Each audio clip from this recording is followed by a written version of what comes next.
আসসালামু আলাইকুম। দেখেন, আপনাদের সামনে একটি ভিডিও নিয়ে আসলাম, আপনারা মনোযোগ দিয়ে দেখবেন।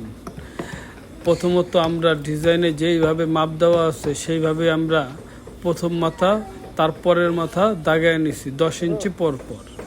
আমাদের মেন ডোর 10 ইঞ্চি পরপর দেওয়া আছে 10 মিলি।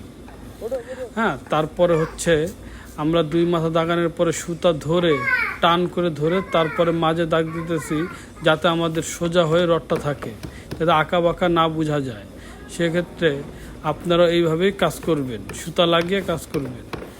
তারপরে চকের দাগ দেওয়ার পর আপনারা লাল রঙের একটা রঙের ডিব্বা কিনে আনবেন।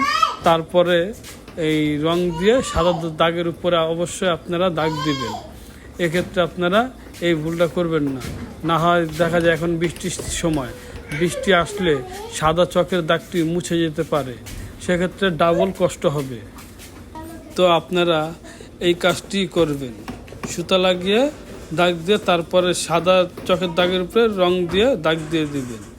তারপরে হচ্ছে গিয়ে আমরা ভীমটি চেক দিলাম, ভীমের বলক ফিটনেস সব ঠিক আছে কিনা।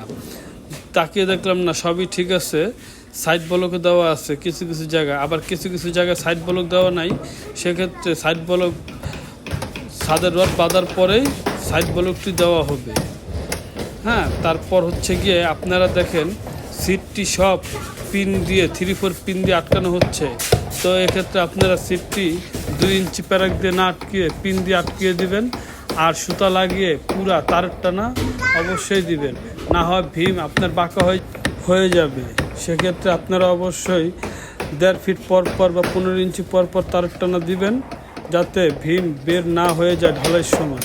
কারণ ঢালার সময় ভীমটা যদি বের হয়ে যায়, তাহলে দেখা যাচ্ছে যেখানে ভীমের তলা 12 ইঞ্চি আছে